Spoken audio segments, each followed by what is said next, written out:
coming. Our panel today is Where Does Hudson Gather? And we will have 6 panelists here. My name is Angeline Chandler. And before we start, I'd like to acknowledge we have a funder actually. This program was funded in part by Humanities New York with support from the National Endowment for the Humanities. So I will say a short few words about each panelist and then we'll start. So Alexandra Lang here to my left is the architecture critic for Curved. Her latest book, The Design of Childhood, How the Material World Shapes Independent Kids, was published last year. Graham Gunther is the co-director of the Urban Field Station for the New York City Parks Department. He is also the co-founder and senior advisor of the Natural Areas Conservancy, a public-private partnership established to conserve, restore, and protect New York City's forests, wetlands, and grasslands. Next to him is Gail Whitwer-Laird. She is a landscape architect and senior associate at Star White House Landscape Architects and Planners. Prior to Star White House, she worked as a designer at New York City Parks for 18 years. Next to her is Carter Strickland. Carter is the New York State Director at the Trust for Public Lands, where he leads a team that protects open space and builds parks and playgrounds across New York. And then at the end there is Christine Vanderland. She is the Community Projects Manager at the Columbia Land Conservancy, where she works with municipalities and community organizations in support of local conservation and trails initiatives. So thank you for being here, and we'll start with Alexandra.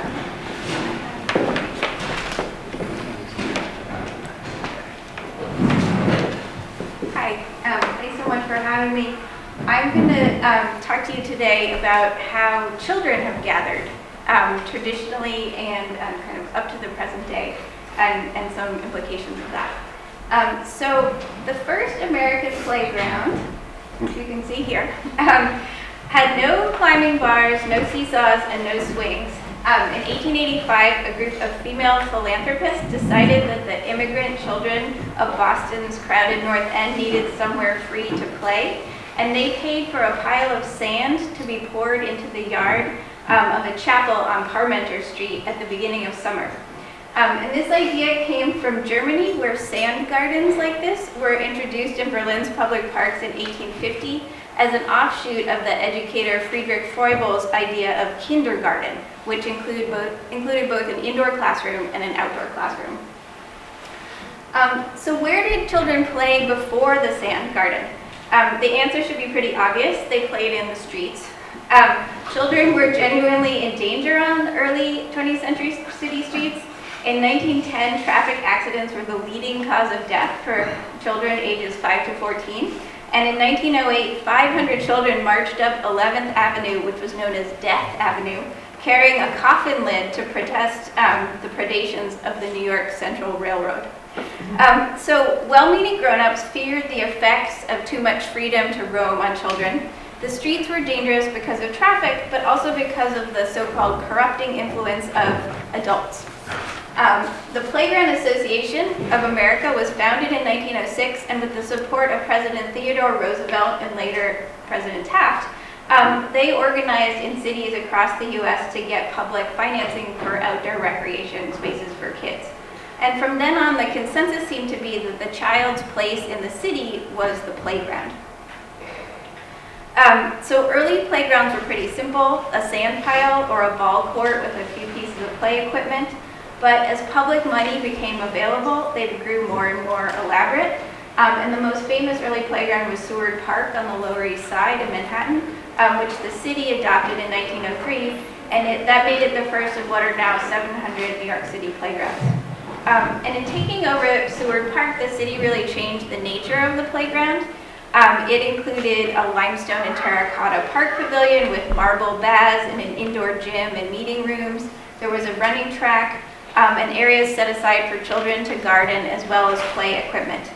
And the other important thing about Seward Park was that play supervisors organized all of the activities. Scrub play, like the kind of games that kids made up for themselves in the streets, were discouraged, and the children were encouraged to play baseball, both as a way of assimilating immigrant children into an American tradition and as a way of teaching democracy. The idea was, on a baseball team, nobody's in charge, you all have to work together. However, not everyone thought that children needed equipment and organized activities to have fun.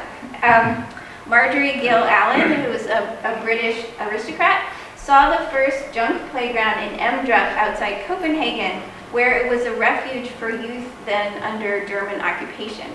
The junk playgrounds like this one during the post-war era set lightly supervised children loose on piles of wood and trash, and often featured great muddy sand piles of their own.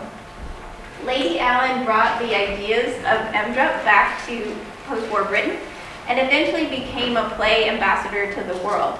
She published this article in the Picture Post, which is basically the British equivalent of Life magazine. And her text begins by critiquing the traditional playground as a place of utter boredom. It is little wonder that they prefer the dumps of rough wood and piles of bricks and rubbish of the bombed sites or the dangers and excitements of traffic, she wrote. So the first U.S. junk playground opened in Minneapolis in 1949. It was called The Yard, and it was visited by another play-loving president, President Harry Truman, who you can see here. And today there's a 50-year-old junk playground in Berkeley, California, and there's a 4-year-old junk playground on Governor's Island in New York. And a lot of people are really trying to bring these back to the U.S. So the playgrounds designed by Aldo van Eyck in post-war Amsterdam offer a cleaner, more minimal idea of this ethos of just let the kids play. In a small park that you can see here, surrounded by trees, he made a rectangular sand pit with a low concrete wall with cutouts in the curb that made it easier for very small children to enter. And in the sand, he placed concrete play tables and a single steel climbing arch. Around the edge of the park under the trees, there were 5 benches for the parents, and that was basically it. The benches and the edge of the sand pit gave a sense of enclosure, but that park, like the 700 other parks that he would eventually design for Amsterdam, were all open to the city. And the elements of these playgrounds are really all made of city materials without the primary colors and narrative shapes that we kind of perceive as playground-like today. So in New York, this idea of Van Eyck creating these very minimal kind of anything-goes playgrounds was adopted into the idea of a super block. In 1966, I.M. Pei and the landscape architect M. Paul Friedberg decided that Van Eyck's ideas could be used to recapture street space for play. In Bedford-Stuyvesant, they created play and sitting space in the center of the street along a residential block with cul-de-sacs for parking at either end. And the idea was that kids could play right outside their front doors without needing to go to a separate park. And you could have a block party on a block like this without applying for a permit. And unlike many places, cities built on a grid actually can have too many streets. And giving some of that space back to people, pedestrians, children playing, won't necessarily create terrible traffic. A good way to test an idea like this is through something temporary like play streets. These have also been around since the beginning of the 20th century. Even when publicly funded playgrounds began, they were typically unequally distributed across the city. So in places without parks, streets were blocked off, sometimes every afternoon after school, and kids got them back from cars and could make up their own games, as you can see in these great vintage images. So I'd say the contemporary version of the play street, there are a bunch of these being built as we speak in Barcelona, and a typical terminology for these is the Dutch word woner, or living street. And the woner tries to have it all ways, I think. On streets like this, pedestrian, bikes, and cars all share the road.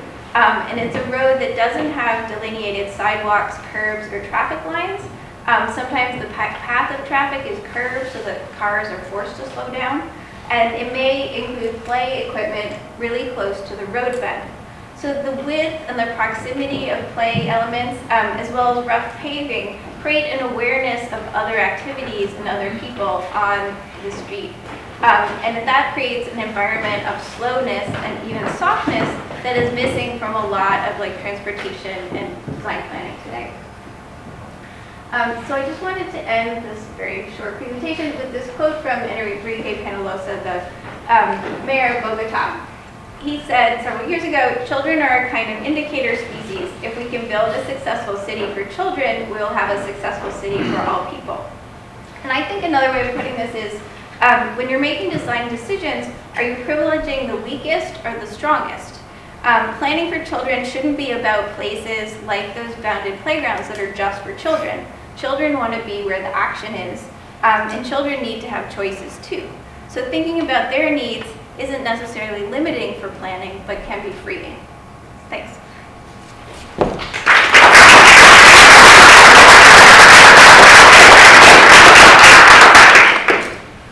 Keep going. One moment, actually. Oh, that's right.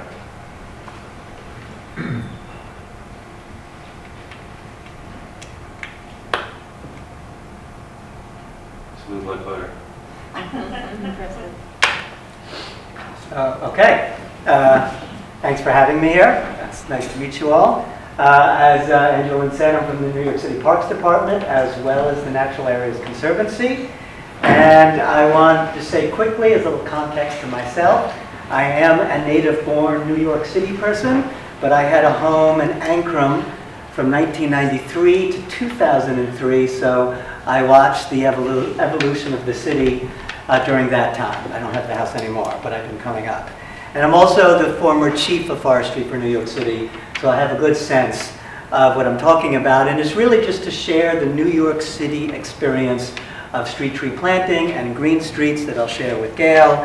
And in broad terms, what we do is a model for any city that ultimately would need to be customized for that particular set of circumstances. By the way, this is, even though it's nothing to do with today, this picture is great. It's the day, the Million Tree Campaign, which some of you might have heard of or not, and I'll get to a little later. That's the day where we all planted 20,000 trees in one day, and that's a shot from a cherry picker. Okay, so why trees matter. I shouldn't need to tell everyone, but it's worth repeating anyway, and it's good to know these numbers and know about these benefits. Partly because it's to convince skeptics, and you can use these numbers for advocacy. And all in all, of course, being able to use this helps with investment. And for the Million Trees program, which I said I'll get back to in a second, without these numbers, at that moment when we were offered this opportunity, the Parks Department, I mean, by Mayor Bloomberg, to sort of come up with a vision of the future, what should New York City look like moving forward, particularly with this population on the rise, having all these numbers, which early on was from the Forest Service, primarily through this program called iTree, really helped us sort of prove to him that having a tree planting program on the scale that we were suggesting was a worthwhile investment.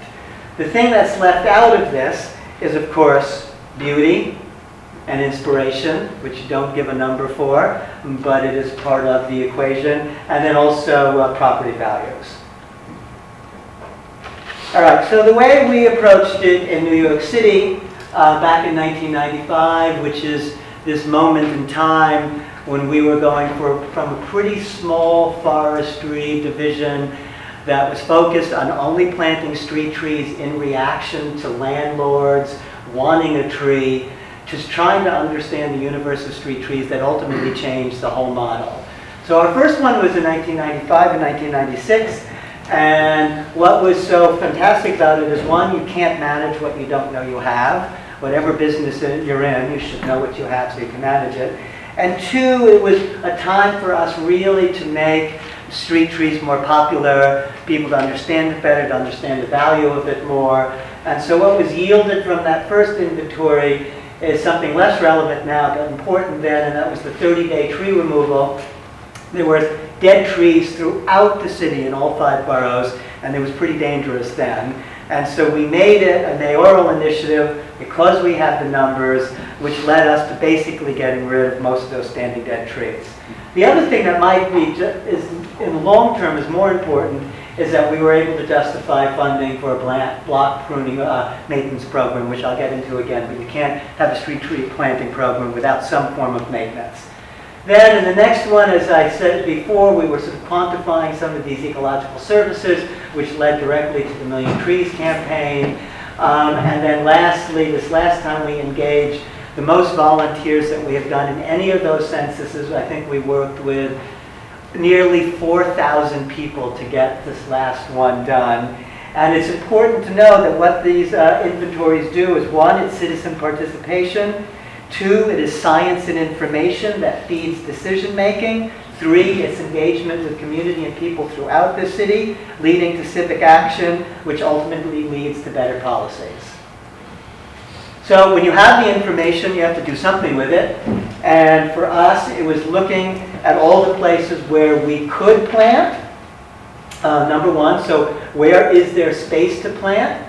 But then once you know that, and of course you're going to have limited budgets, even though our budget in New York City is pretty big, it's limited. So you have to know why you're going to plant there. So for us, it was sometimes just increase of canopy cover in areas where there was little canopy cover. In other cases, it was reasons for environmental justice, putting trees in neighborhoods that historically did not get green spaces. In other cases, it was biodiversity. You have to understand how to plant it, where's the money coming from for this, who is managing the program. And so I guess I should say that I'm framing this all as a potential program for Hudson, or at least that was the way I was told to approach that. So this is where I'm coming from. And of course you have to know who your partners are. And it's different for every circumstance. And our partners primarily were some nonprofits in the city that are focused on street trees, but also just the stewards in the community themselves. Itself, I should say. So cool neighborhoods. I put this up because it is an example of when you can use public policy to yield a street tree planting program, or just a tree program in general.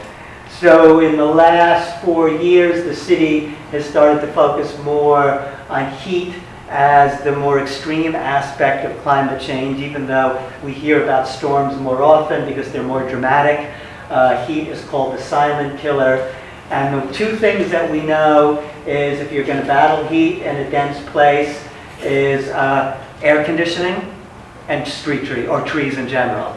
So that program yielded us $100 million to continue the sort of level of street tree planting that we were used to through the Million Trees program, but it's also for this public health and resilience reason.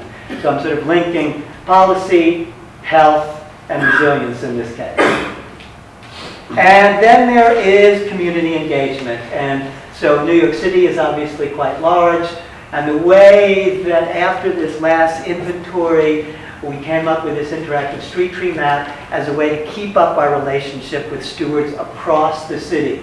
So not only are they keeping up a relationship with the land management agency in New York City, they can see from this map who else is doing what, where, so they can interconnect themselves as stewardship networks or stewardship groups, and they can also start thinking about, networking as a sort of advocacy block. Okay, so this is just a few pictures. So this is one of our, you can see that for this reason, our reason for planting this block, and this was an early Million Trees program, is for two reasons. It has nothing there, and that's also an environmental justice reason. Some of the areas in New York City that are not the focus of environmental justice would never look like this. So then we put in some young trees. That's the first step. And if you're doing your own program here, one of the things that you're going to have to think about is, what is the plant stock? In New York City, we solved that problem during Million Trees by writing our own contracts with nurseries in the region. So they are producing trees and plants just for us, according to our specifications. So what you get from that is higher quality plants, those that are being propagated for harsh city conditions, and we have some control over the stock. Last, you also have to think about who's doing the planting. In New York City, it's done by contractor. It's done sometimes by in-house crews, although it's almost always done by contractor. But depending upon your circumstances, you can also do it with volunteers. And this is how it looks more recently. And as I brought up before, when by the time you get to this point, you need to be thinking about maintenance. Is there some form of risk assessment? What kind of pruning program?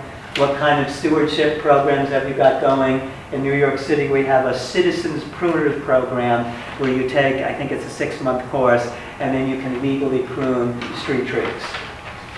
And this is a good segue. This is a sort of bad tree bed as it looks now. As you can see, we've made it a better design. We have the street tree, we have the tree guard, which protects it much more thoroughly. This particular site is also capturing stormwater, which I'll get to in a second. And you just have more in it. It's a richer design.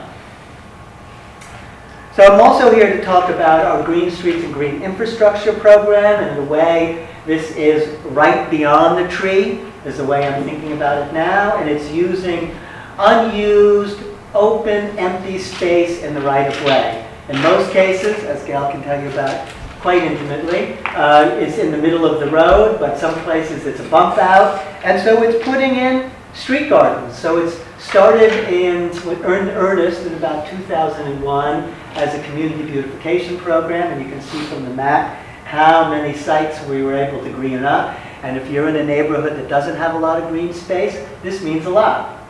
And then over time, it morphed in, and this is where Carter and I started to overlap as colleagues a while ago. It started to morph into or evolve into a stormwater capture program as the city faced a consent decree from the EPA because our harbor didn't meet Clean Water Act standards.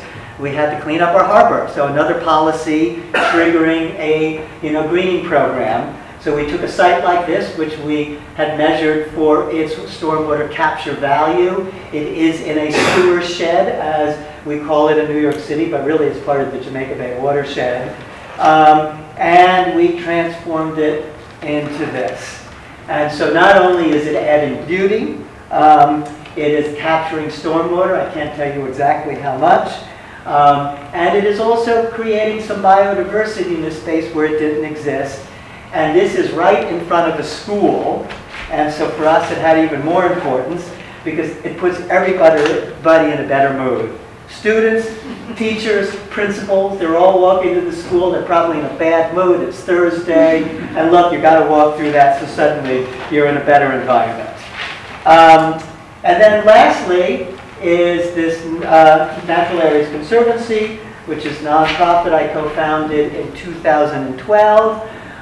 Carter was a board member for many years, and you can't do a greening program in any city of any size without partnerships. So the Natural Areas Conservancy is a close public-private partnership with the Parks Department, so that's our closest partner. But we were started to give voice to the forests and wetlands of New York City that don't have a conservancy that gives it voice, that is able to more nimbly raise money. It adds expertise to what the city, the municipality can do. And this is my shameless plug for the NA's Natural Areas Conservancy, but it also gives you a reference point. The most famous public-private partnership is Central Park Conservancy. It is focused on one park, as you can see, a very famous park, but on one park. And it was started because at that time in the 70s and the 80s, the city didn't have the money or the willingness to take care of that asset. So the neighbors said, we'll do it. Same for Prospect Park Alliance. The same idea and the same model for the Natural Areas Conservancy, but as you can see, our focus is the forests and wetlands citywide. So our focus is managing these disparate sites from the top of the Bronx to the southern Staten Island as one ecological system. And that's it for me.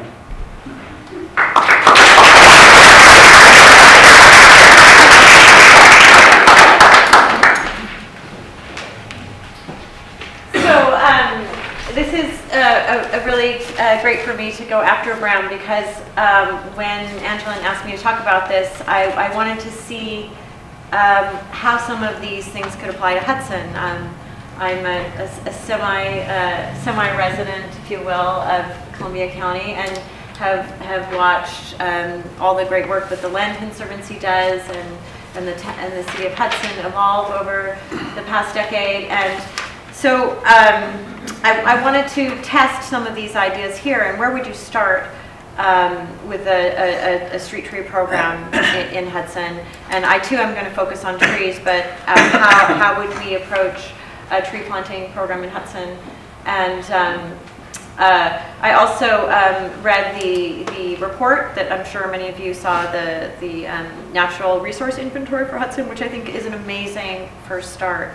And so I wanted to use this short talk on what would be next steps from this report. Now you've looked at the assets that you have and the needs of the city as it grows, and what are some ideas. So I wrote a short manifesto for trees for Hudson.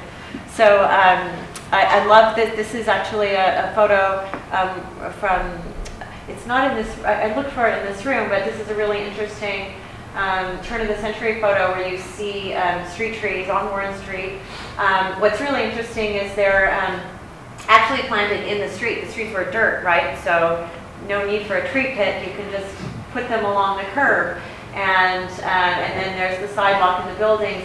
And you'll notice, I was looking around at these photos, the other interesting thing is they understood climate, turn of the century. They're all on the south side of the street. So on the north side of the street, there aren't any trees. There's a few awnings, but all of the trees are on the south side of the street. So they knew then, the value of trees and that they served a purpose in shading in summer, but they lost their leaves in winter. And so there is a history of the street tree in Hudson and many of the small towns up and down the Hudson River. The other interesting thing here is these are American elms. So Hudson used to, like Saratoga, Rhinebeck, Hudson, that was the street tree of the day, and it was a monoculture, and the entire street from top to bottom was planted with elms. And in the 1930s, 1940s, a little beetle came on some shipping pallets from China and infested the elms, and to this day there's still Dutch elm disease. Actually, I have elms spiding right now. So while it was a very vigorous tree, it could withstand a lot of abuse. Big leaves grew quickly. It was a really great shade tree, which is why it was so heavily planted. But there are certain species now that can withstand Dutch elm disease, but it really decimated a lot of small towns. So I think I've done an informal overview of the last 100 years of trees in Hudson, and it looks like after the elms died, there was like 30s, 40s, 50s, there weren't any trees, and then they planted the honey locusts that are still there. So there's a lot to be said for focusing on the urban canopy in Hudson. So I took a couple of things from the report itself because I thought it was such a great starting point for Hudson.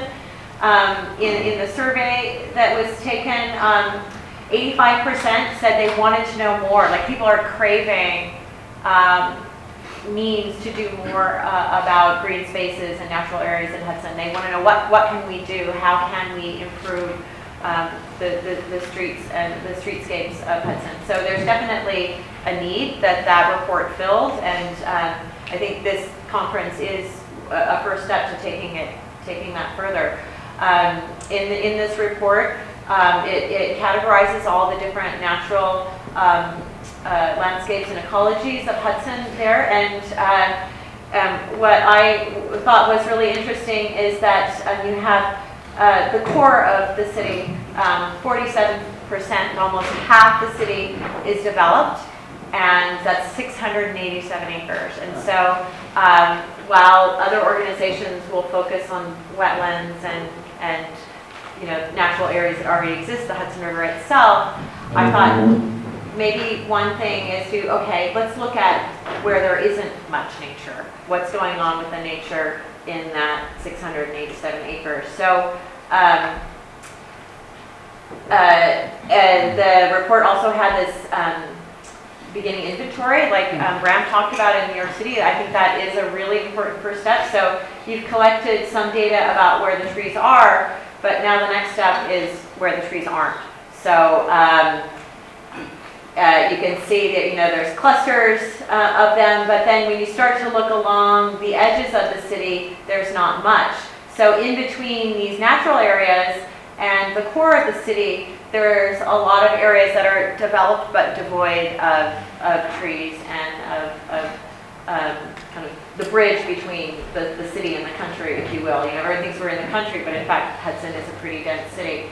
So, so this is it's a work in progress. It's my manifesto for trees for Hudson. Trees are what knit parks to each other, streets to each other, and to the greater ecological context of the city fabric. One idea, so how do you start planting trees without spending a lot of time on a big master plan that everyone has to agree on? So I think that's the beauty of tree planting, is you can intervene tactically. You don't have to get everyone to agree about a tree planting project. It's a little more palatable than everyone agreeing on the master plan for, you know, if we had to all, you know, come together and do one plan, it would never happen. So the thing about trees is like, well, let's just plant the greenway, or let's just plant, you know, that block, so I think that would be one way to get a forestry program started, is to kind of like tactical urbanism, you know, tactical forestry, like just go in and say we're going to green that zone, and over time it will become a master plan in its own, but you're working backwards, kind of from the ground up rather than the vision out. So one idea was, so you have this greenway coming through. What would it, you know, look all along that greenway and start planting along it. That greenway goes through a lot of the edges of town. This is North 2nd Street, where it links to Charles Williams, and then North Bay, future North Bay recreation area and the Greenport Conservation Area. There's no sidewalks, but there's a public right-of-way. Don't wait for the sidewalk, plant the trees, leave room for the future sidewalk, but this is the public right-of-way, and you can plant trees in that public right-of-way. The sooner you get them in, the bigger they'll be going forward. All along Front Street, there's community gardens, there's a public right-of-way. There's no trees, it's just open, and it's there. Why not, you know, they don't have to be big, they can be saplings. You can do, there's a lot of programs for community forestry, planting bare root. Put in 100, and if 80 live, you've got 80% more trees. So there are ways of doing it that aren't as formal as, you know, carving out a pit. So that's one of my first concepts here, is capture the edges. So look at the edges of town first, and find some ways to kind of intervene. While you're at it, there are ways of also capturing stormwater. Hudson does have a combined sewer. They started to do some stormwater capture on Union Street, but there are a lot of other ways to do it, also in a more organic way than just putting them into a hard infrastructure. So while you're planting the tree, make a low spot, capture some water.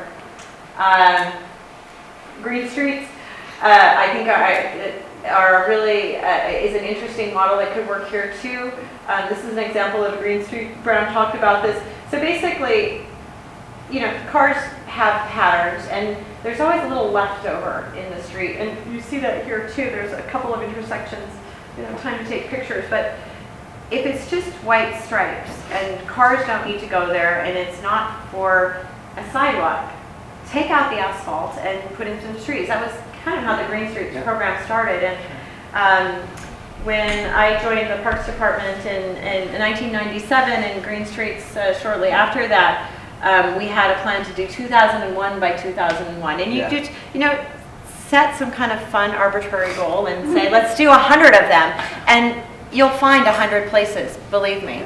There are 100 intersections that are just kind of lost in between buildings, cars, and are in the public right-of-way. That's the important thing.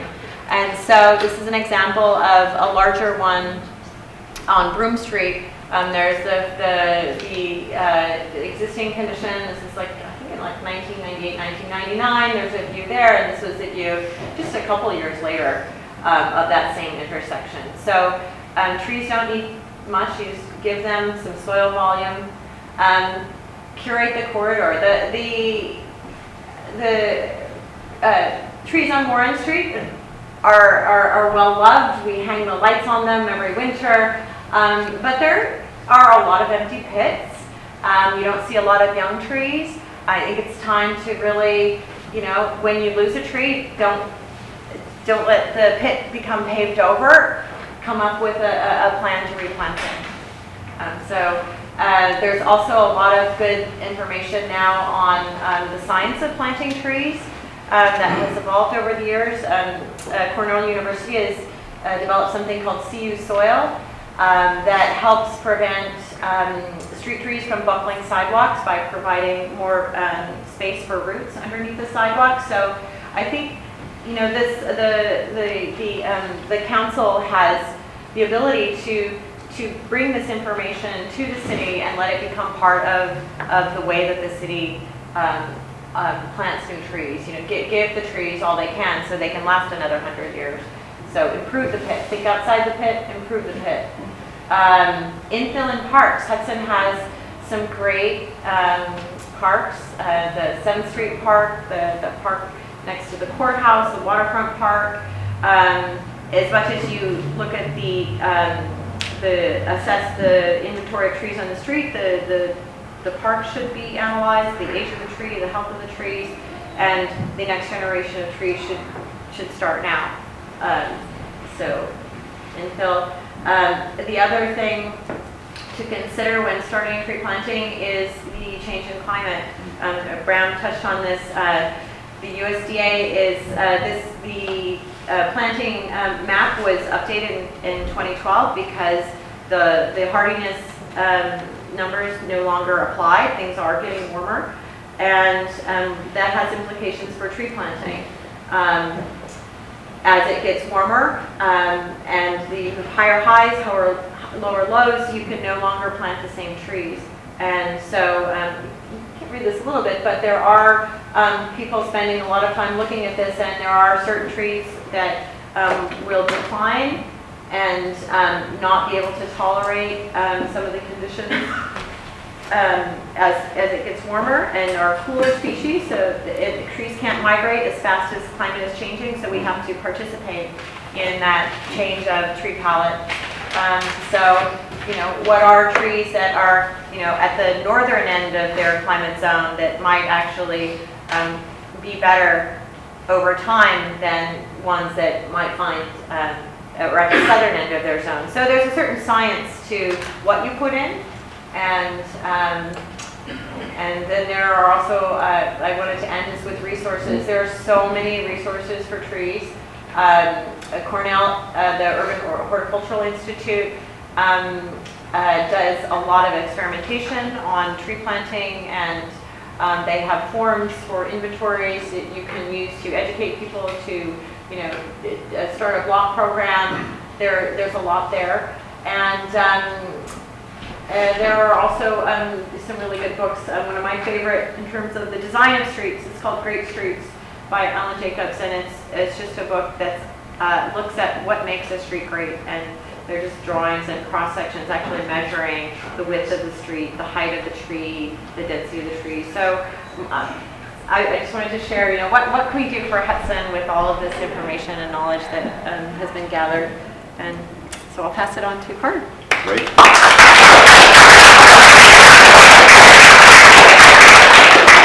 Just have to add one thing. We're no longer allowed to call it a street tree pit. It's a tree bed. So the city is moving away from pit and into bed. So a nicer name. A bed. Yeah. I might stand up and over here so everybody can see me because I'm black on the camera. Thank you, cameraman, for me. Welcome. Good evening. Hope you all are doing well. It's great to be up here. So I'm going to talk a little bit about public places in general and go back a little bit. I think that's sort of the overarching framework for this, is, why public spaces.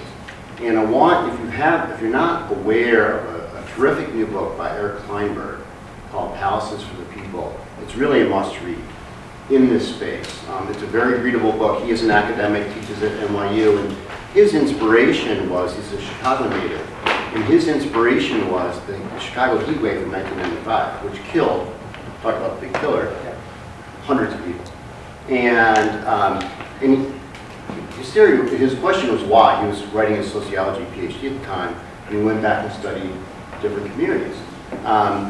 In fact, he found that in a way, demographically, identical communities suffered very differently from this. And it wasn't a question only of poverty or race or even access to green spaces. What it was had the community gone through some kind of trauma that made people not take care of each other. Because essentially what was happening was that typically isolated seniors, no one knew where they were, and they died. People weren't taking care of them. In communities that had other indicators of a healthy, resilient, socially resilient community, people took care of each other, and it really showed the numbers, and they survived. So he's been thinking about this for 20 plus years, right? And this book, recent book, is kind of an ode to those public spaces, going back to the Carnegie libraries, creating 3,000 libraries across the country, creating these palaces for the people. I think the quote is taken from Carnegie, to look at how we can create places to mix. And of course, we care, Trust for Public Land is in the business of protecting land and building parks. We care about the park piece. And it is very important because that's where we mix. And at a time, I'll only say this about the current political situation, we need connections to each other more than ever before. And these kind of public places can be designed to create those mixing zones. So I want to say also there's a science to it. I'm going to run through some examples later, those are my slides, but there's a science to it, and you can look at the various benefits to parks too. We kind of know great park when we see it, or know great public space, or a city that has great public spaces when we see it, but we've broken it down. So we know, in general, we've done economic studies of New York State open spaces. And we know, we did a study, within the last decade or so, that every dollar invested returns $7 for a community across a number of benefits. A lot of that's property taxes, it's true, an increase in property values, but it's also health. It's also community, however, there's various ways to measure that.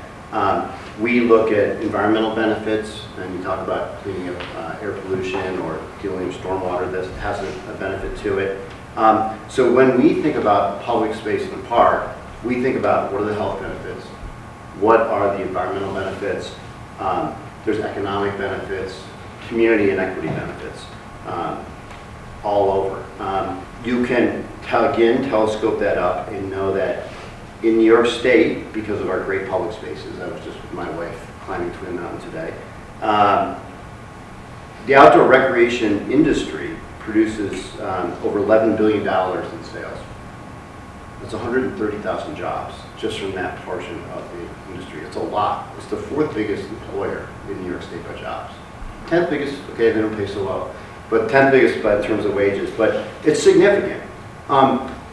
Another way we can bring data to this is to think about, we have a national campaign called the 10-Minute Walk campaign. So studies show that people basically are willing to use public spaces if they have to walk, if they can get to some place within a half mile, which tends to be 10 minutes.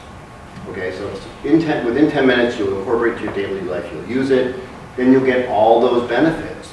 There are lots of studies showing that if you walk through a green space, on your lunch hour, on your way to work, on the way back from school, your brain chemistry changes. And you're better off for it. And the Japanese have a term for this, forest bathing, which is, they have very purpose-built parks next to their hyper-urban areas to create that kind of connection to nature that's so important, that we need as just a kind of more advanced animal, depending on how you how you measure it.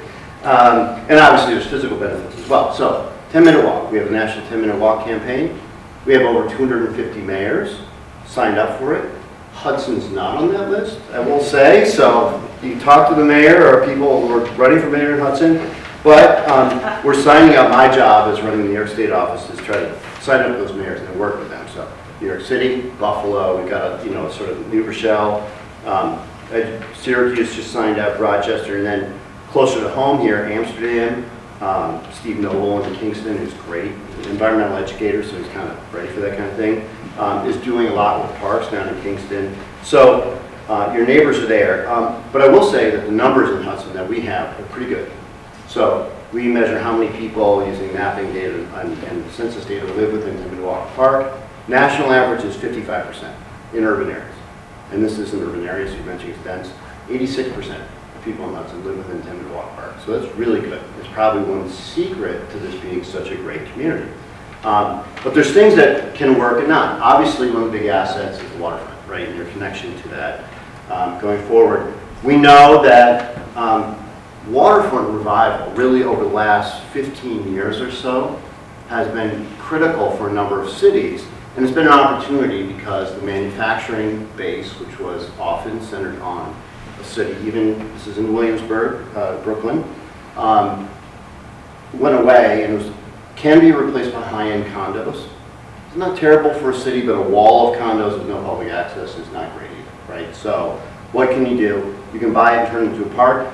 If people have been to East River State Park, it's right next to the city-run Bushwick Inlet Park. It's totally undeveloped. But nonetheless, people love it, use it, play Frisbee on it, hang out. It's kind of interesting, talk about, it's kind of back to your adventure playgrounds. People make up their own adventure, right? And that works in New York City because there's so many people there. They have Smorgasburg there, there's a lot there.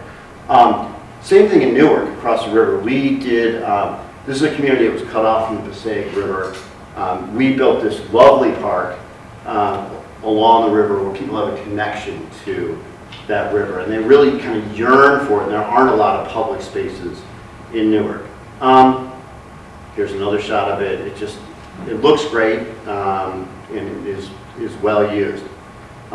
We've done this in places like Cleveland or in Seattle, where we've taken brownfields, and again, the Hudson Valley has a lot of places like Newburgh that have, contaminated places where you can use whatever the money that frees up eventually when it works through the legal system can be used to make a positive public asset. So you can really flip it on its head and take something that's negative and make it positive. Lake Link Trail in Cleveland is an example. We've done a lot of trails in places like Sarasota, Florida. We just got $65 million in public funds to do an extension of this. And that's another point. I thought it was very interesting that the numbers of the statistics were hovering in the mid-80s for people who value public space. We find when we have ballot measures, and we have done ballot measures for 25 plus years to raise $74 billion in money for places like this, and it's in red states too. We just got $300 million in Dallas. What we like to say is that in red or blue districts, people vote green. They value conservation. Again, it's one of those things that bring us together.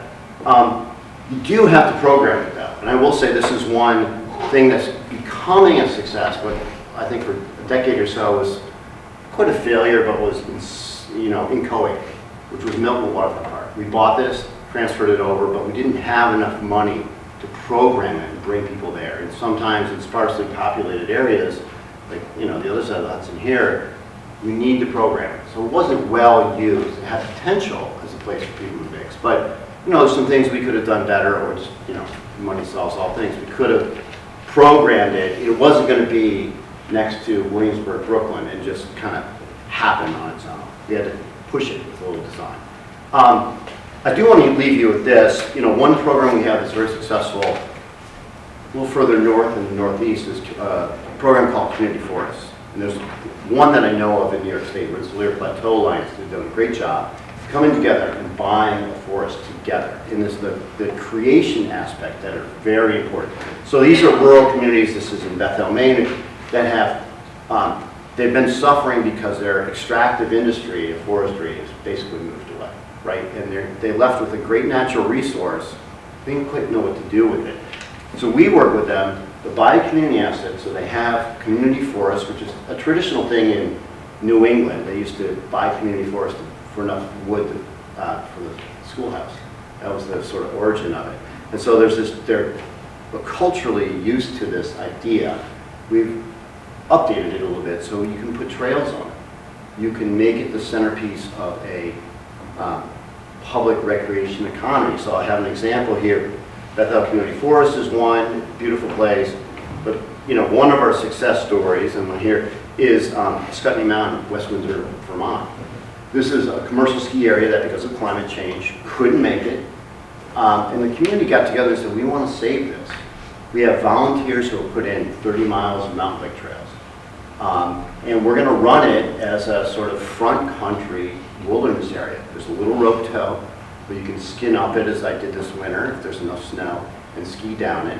And it's created enough of a movement where it's kind of a destination. And they've done just a little bit, creating a sort of warming hut and the like to make this happen. So again, communities can come together to repurpose these public spaces. And I think that's it for me.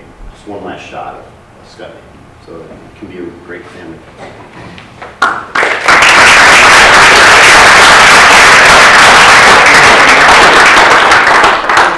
I'm going to stand up also, and I guess I'll try the same spot out. So I titled my remarks Public Spaces, People, and Nature, and that goes to the mission of the Columbia Land Conservancy and what we do. So I wanted to just describe that a little bit for people who aren't familiar with the Land Conservancy. I know many of you here are. And probably are familiar with much of what I'm going to talk about today, but maybe there'll be one or two new or different things. So the Land Conservancy is a private, nonprofit organization. We're a land trust, and we have a conservation mission. We work throughout Columbia County. We're governed by a board of trustees. We've been around for about 35 years, a little more than that, actually. And right now we have a staff of about 20 people. And our most direct physical connection to the city of Hudson is the Greenport Conservation Area. And brochure, our up-to-date brochure for that, we have copies of it at the back. But it's 700 acres of protected open space. It was protected by the Open Space Institute, working with the Land Conservancy and with landowners. And we've added on to that over time, and now CLC owns and manages that space. It has woodlands, it has open meadows, ravines, a lot of tidal wetland, continuous with what we think of as the North Bay of Hudson, and then Hudson River shoreline as well.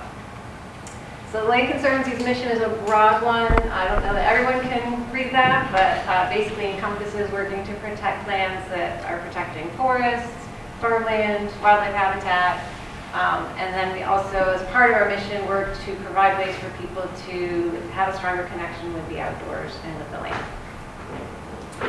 So Greenport Conservation Area, in thinking about what we've heard from other people today, kind of now we're stepping a bit outside of Hudson and outside of a environment that has maybe is more dominated by the built environment. The kinds of spaces the Land Conservancy is working in and managing tend to be more dominated by open space, and they're not natural necessarily because they have a kind of lengthy land use history of a lot of intensive use. The Greenport Conservation Area was farmed for a long time, and part of it was mined. Clay was mined out of the banks for bricks. So in a way, it's kind of nature acting on a space that's been heavily affected and managed in the past. But for now, Greenport Conservation Area, where we're managing it, we're thinking about what is there, its function for wildlife. This photograph is, this little bird in this field of vegetation. We're choosing to manage the vegetation there to keep this open, the open fields amenable, available for species that need that kind of environment, bird species that don't do well in forests, that don't do well in more developed areas. They need these big open meadows, and that's part of what's informing the decisions we're making at Greenport. I'm going to skip ahead. If you have been to the Greenport Conservation Area, or any of our other areas like this, you'll probably see we have trails and a kiosk, and it doesn't seem maybe like there's a heck of a lot going on there. We have learned how people are using these spaces. People do just kind of make their ways there. They're open dawn to dusk year round. This is a list of the kinds of activities people engage in our conservation areas, as we've learned through interviews, surveys, and just being out there and seeing what people are up to. If you can see, the pink box includes walk, walk the dog, observe wildlife, socialize, photograph, and picnic. 25% or more of the people who visit these areas engage in those kind of activities.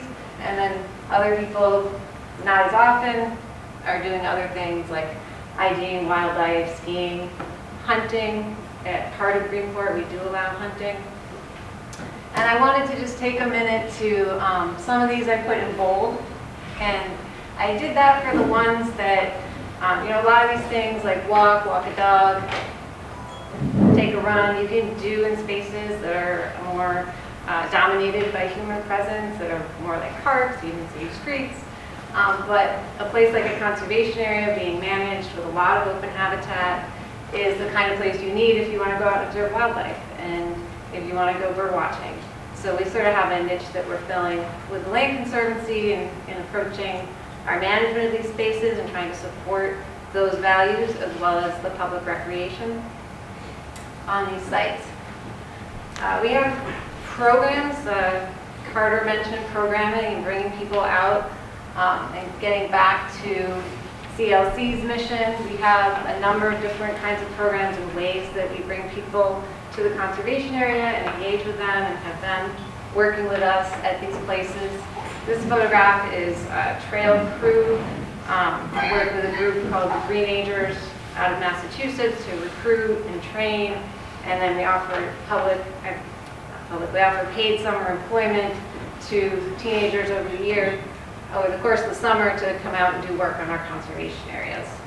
So they get an intensive, 4 days a week of working out there on the land experience in the summer. We've been working Hudson High School, if you know where Greenport Conservation Area is. Hudson High School actually kind of borders the southern part of it. Their grounds do, and the science teacher there, Jim McDarby, has brought students out and they've monitored nest boxes. The picture looking down at one of the nest boxes at the conservation area. So they're learning about and tracking the success of birds that are occupying the site. I'm going to skip that other slide for time. But, so I mentioned at the beginning, I think I did, or I meant to, North Bay. It's a contiguous kind of actual geographic space with part of the Greenport Conservation Area. It's a shorthand way of thinking about a trail connection, a project and planning that's been going on for a while to plan a trail connecting these spaces. So I hope people in the back can see this slide. This is an aerial view. We have the Hudson River here, Middle Ground Flats out there. You got all these woods. There's darker green. The lighter green is more mowed fields. This kind of brown in here, this is the brown is the tidal wetland area.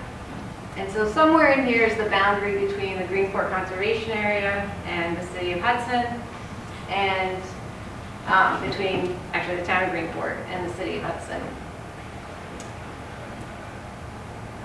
We heard about a 10-minute walk being kind of a walk people might undertake in a routine daily way to access a place.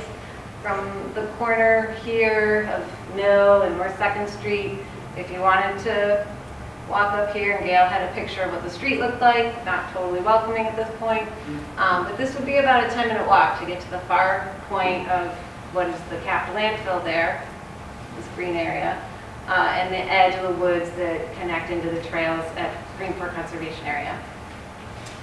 So North Bay, the idea of actually creating a real trail through here and allowing people to walk up from that part of Hudson into the conservation area where we have more than 7 miles of wooded trails is something that's been thought about and talked about and work has gone into for probably 15 years or so. It's an idea that's still alive, it's still around. The Land Conservancy has been working with the City of Hudson and with Columbia County on advancing that from idea to actual plan to actual drawings and something that could be built. Columbia County, the most recent level of effort around that is that the county had a grant that they obtained to do very detailed design, and they hired the firm Star White House, and Gail actually led the team for Star White House on that. And those designs have been completed. We have a landfill, an outstanding issue with the landfill that makes it impractical for people to be brought to the site now or to build out without some real kind of intense work being done by the county to deal with an issue there. But it's something that I think would bring, kind of stitch together countryside and city a little bit more than they are now, and fits in with some of the ideas of greening the streets and changing how things look and how people can move through that space from what it is today to something that's much more welcoming. Just to bring back nature into this, this is an excerpt of one of the interpretive signs we have at the Greenport Conservation Area. Being along the Hudson River is a pretty spectacular place to be for bird watching. I know Sarah knows this. We are in a migratory pathway for a lot of birds that migrate up through. So in certain seasons, there's really exciting opportunities to see a wide variety of wildlife. These are not things you're going to see any one visit that you might take, but just as a way of appreciating that these areas function for them and are essential to their life cycle. And I think I will just end an excerpt of a map which I think somebody else showed in a different form from the city's natural resources inventory. And that is what Gail put this up and emphasized, kind of bringing nature into the white space here. But all these different colors are different habitat types that exist and are present in the city of Hudson. And I was pretty much astonished to find out how much is classified as habitat. So the idea of thinking about nature for these spaces as well and integrating them into planning, and also just realizing how much you can get out and explore and enjoy inside your own city, I think it's really exciting. Thanks.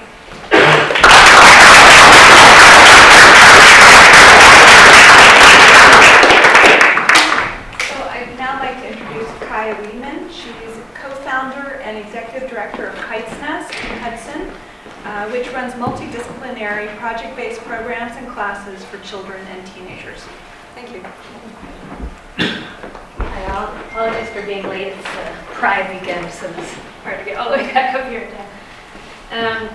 So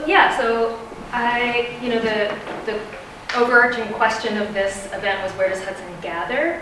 And so my focus is a little more about the human experience as it relates to public improvement efforts. So I'm going to sort of move away from the natural world in a way. And I also feel like it's always important in general to start by challenging assumptions. And a question I find really helpful in challenging assumptions is, for who, right? And that leads to some other questions. So I am one of the co-founders of Kite's Nest, which started in 2012. Angela introduced us. I also, before that, in 2008, started the community radio station here in Hudson, and have been involved in a lot of efforts and projects that are often fit into the category of placemaking or community improvement in some way. And so, like, whether it's the airwaves or a big community event or a community garden or developing a learning space, I've always been particularly interested in the places and spaces that build community, that foster community, and that belong to community. But after living here in the area for 16 years and working in all these projects, I've also had the chance to sort of witness some of the longer term dynamics that are surrounding these kinds of placemaking efforts. And so, I'm not sure, I don't really remember the order of my slides I made them last week. So I'm kind of laying out a new term of what I call place taking, and how placemaking can sometimes inadvertently lead to place taking. So I'm going to actually lay it out first and then go through my slides and the examples. So the way I kind of describe place taking is this, the reality that in our current state here in Hudson, we have little to no protections in place for economically vulnerable residents. So even the most well-intentioned community improvement efforts, you know, whether it's green space or programs for kids or community gardens, actually serve to increase property values and benefit real estate speculation. Those are the first beneficiaries. And so however good our intentions, and I feel that mine are very good, our efforts towards placemaking can often lead towards place taking. And I'll get into what I mean by that. So in other words, the sort of capitalist consumption of community labor. So there's all this well-intentioned community labor, nonprofits, volunteers, community members, labor that's intended to stabilize and benefit the community is instead transformed into the increased speculative value of a neighborhood, and then drives low-income and working-class families away from the newly improved area.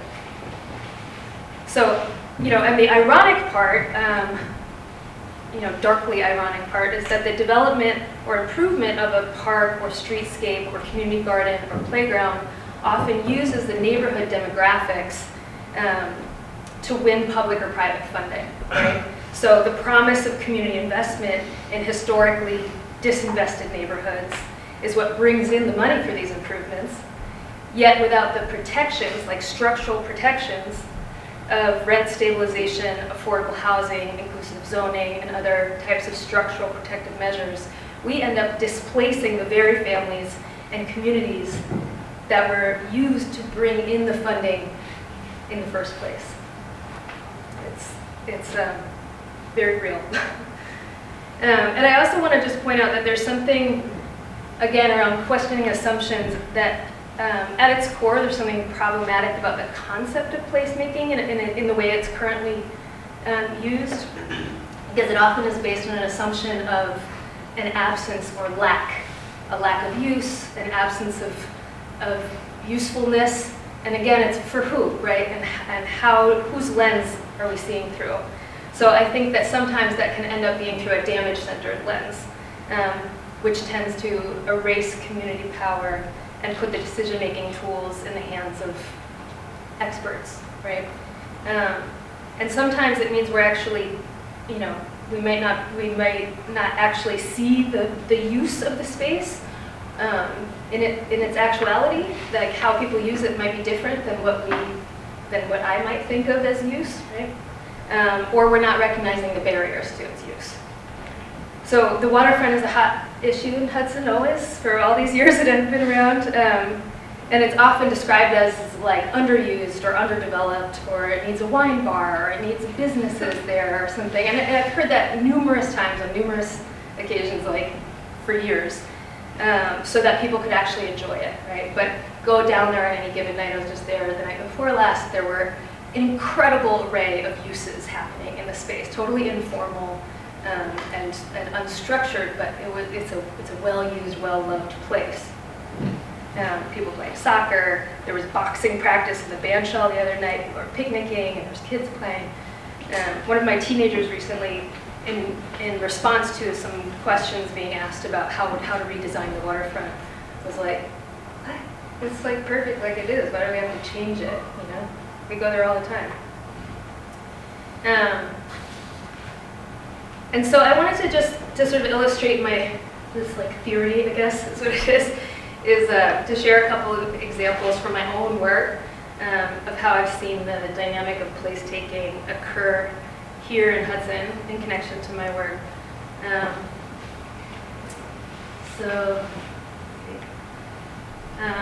This is from 2014, the beginnings of building our community garden down on North Front Street, which actually there were some other slides of the same of our property meeting trees.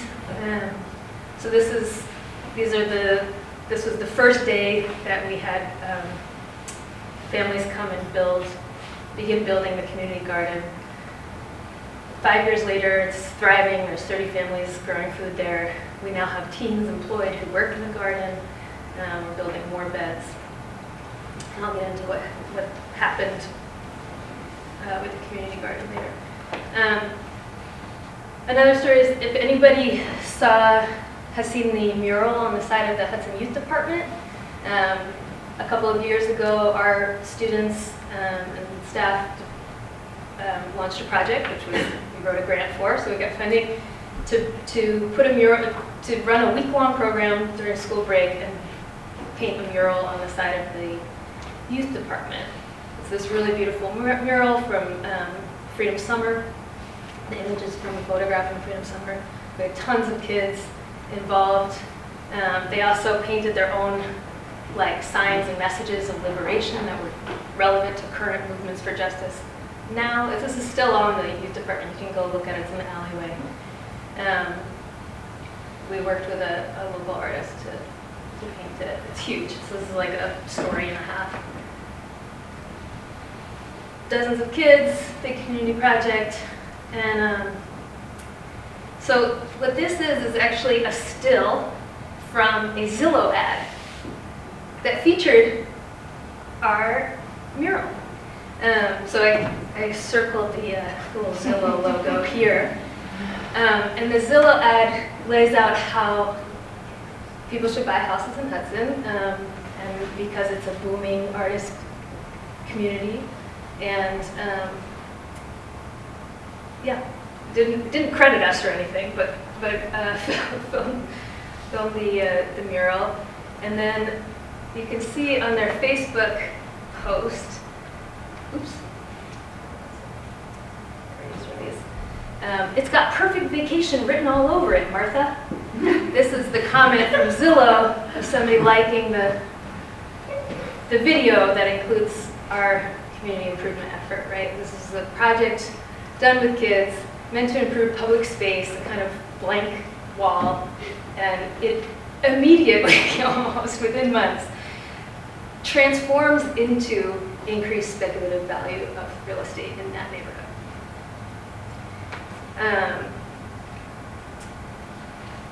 At the same time, the kids, some of the children in that photo have been displaced from the city of Hudson because they've been kicked out of, their families have been kicked out of their homes due to increased rent.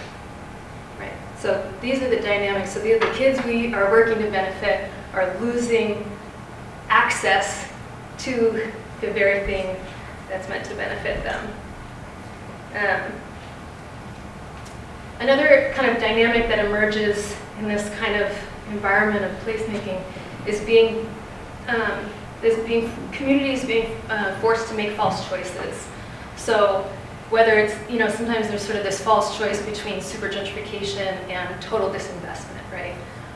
There's also, within the sort of scarcity model, there's having to choose between basic needs. So anybody who's lived in Hudson for a while might remember that there used to be a community garden, a big community garden on the corner of 2nd and Columbia. That community garden was on city land, which was then, in 2014, bulldozed to build housing by Habitat for Humanity. And the community garden was lost in an urgent response to try to support the families who had lost their community garden. We built the community garden that I showed you some slides at the beginning. And the city had said that they would provide resources and help find a new place and provide materials and soil and all that, and that never happened. Not a penny from the city has ever been put into the community garden, and it is in the comprehensive plan that we're supposed to have more community gardens, not less.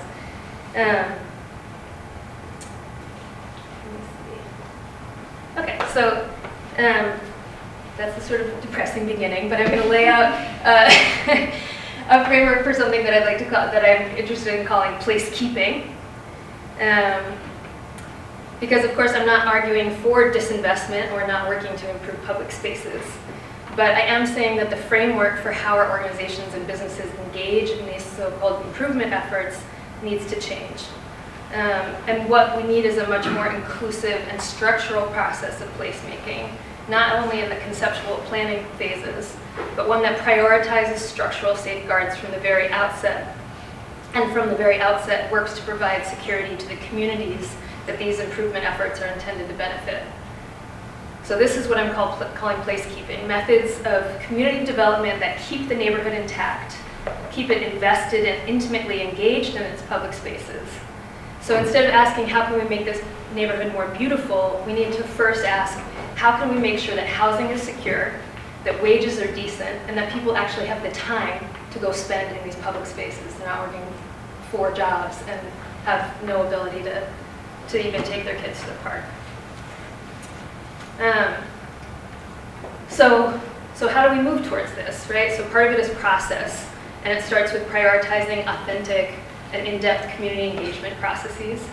I like to lay out contrasts. So this image is actually from the Raising Places project, which some people might be familiar with, that my organization and Greater Hudson Promise Neighborhoods ran a 9-month-long community engagement, community planning process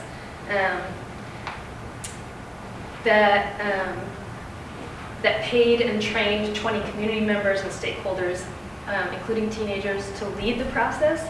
And hundreds of people came out to our events, very participatory, a lot of one-on-one interviews and meetings, group meetings, presentations. There was prototyping and piloting and iterating. These were community-developed solutions to community problems, and they ended up being very structural proposals.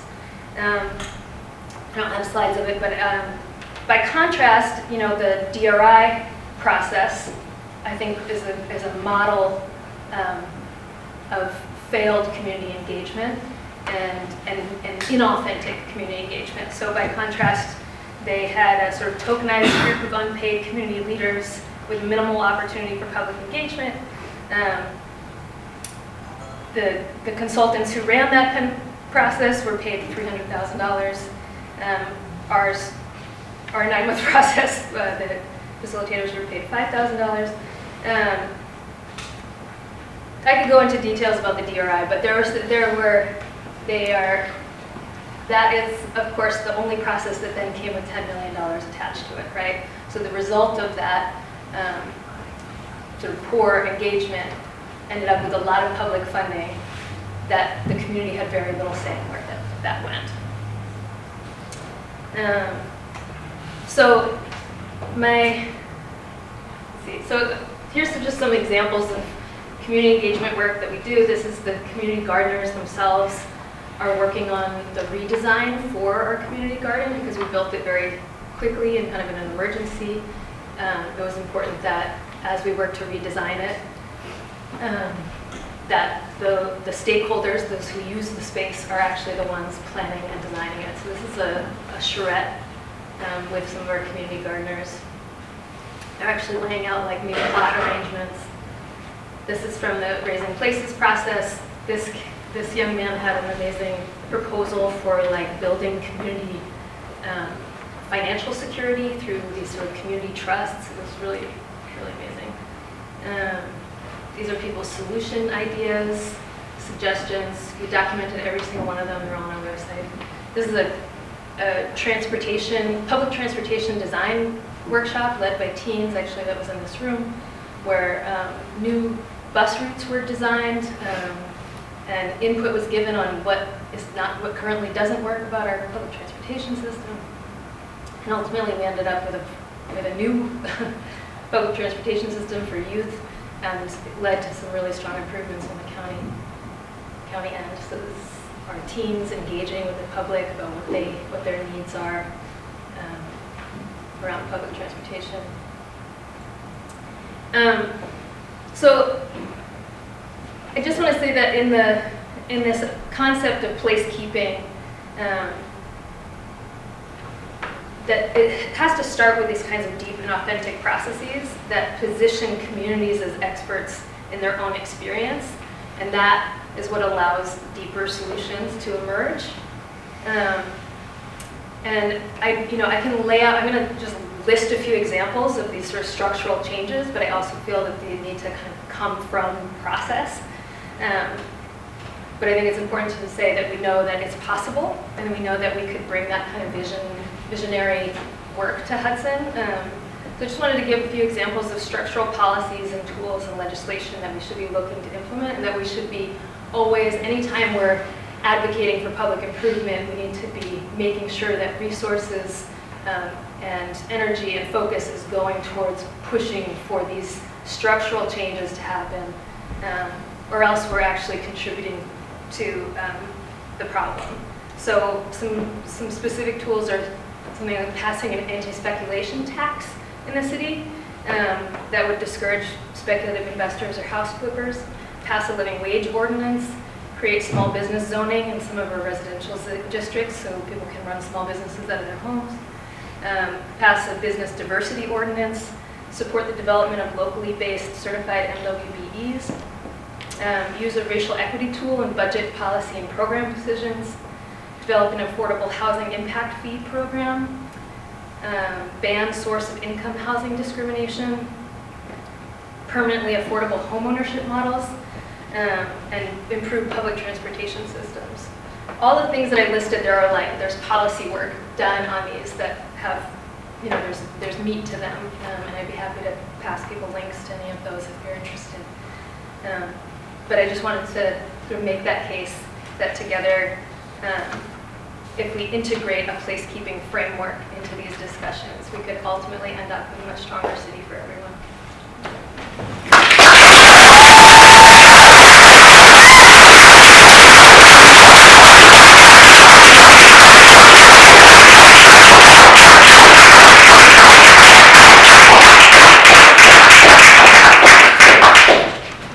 Wow. Great panelists. Thank you so much. We have a half hour, so I'm just going to open it up to the audience. I'm sure you have lots of questions. In the back. It's so inspiring to have that last presentation and the full presentation. I arrived a little bit late.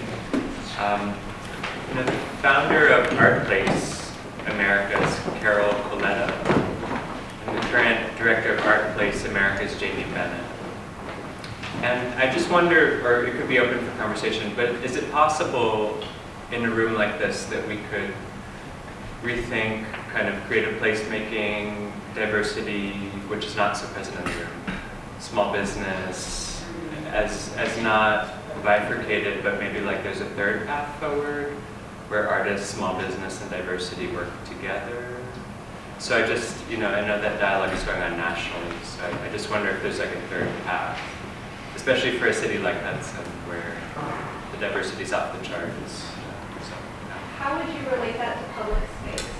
Well, I think you have if I'm not mistaken, like the 1/5 of the population being Bangladeshi, the comments about the parks that were made, and then Bliss Towers and its origins with Nelson Rockefeller and the zoning.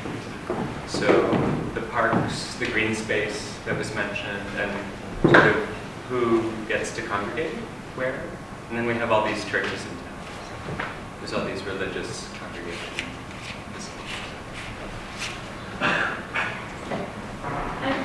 I guess sort of just like a short answer is I think what I'm proposing in the concept of placekeeping is a third option, which is like placemaking with an equitable framework, right? So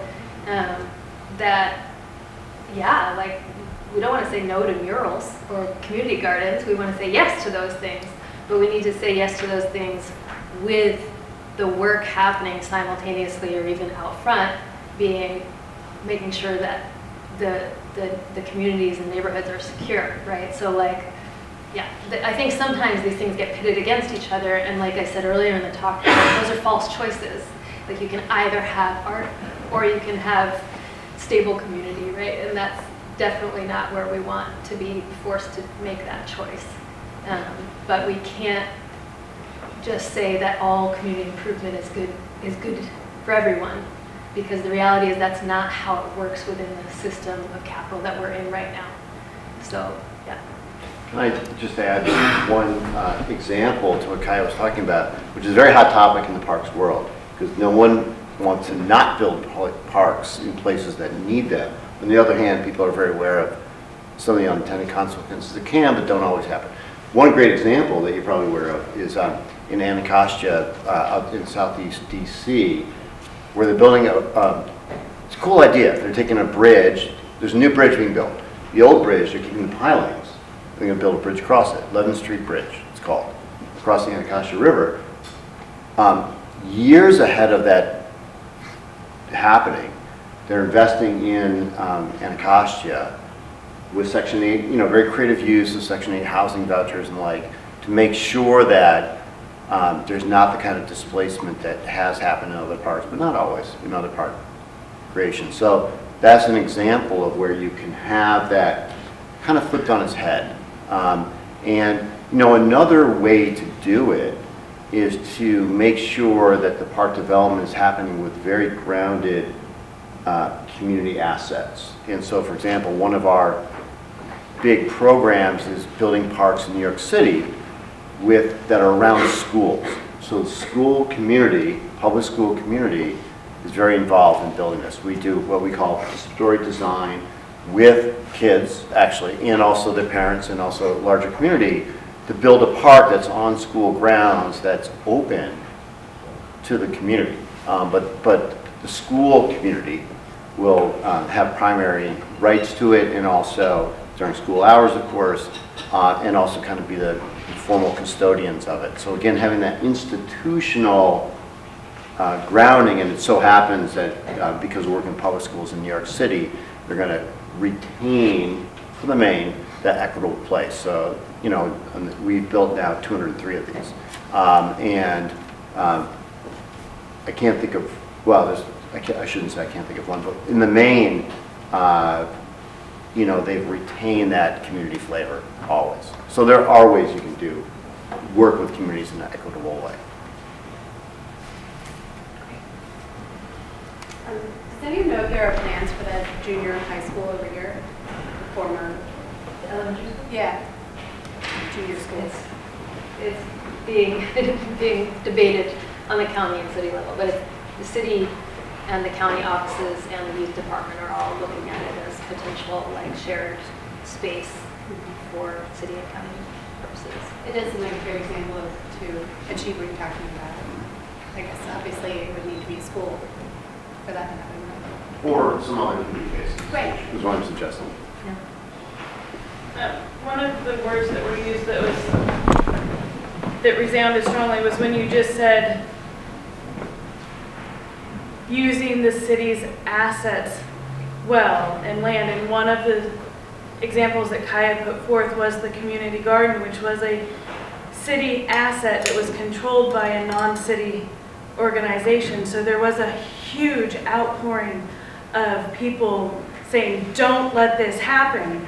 But the city had given up its ability to stop it if it wanted to, because the Hudson Development Corporation was in control of that land. So an example of the city taking back its assets would be to reclaim all properties that the Hudson Development Corporation has and put them back under city power, so that the elected officials who are beholden to their voters has total say over, which some people have tried to disband that, but it's not done yet. That's a great example of a structural safeguard. Good solid proposal. Should go for it.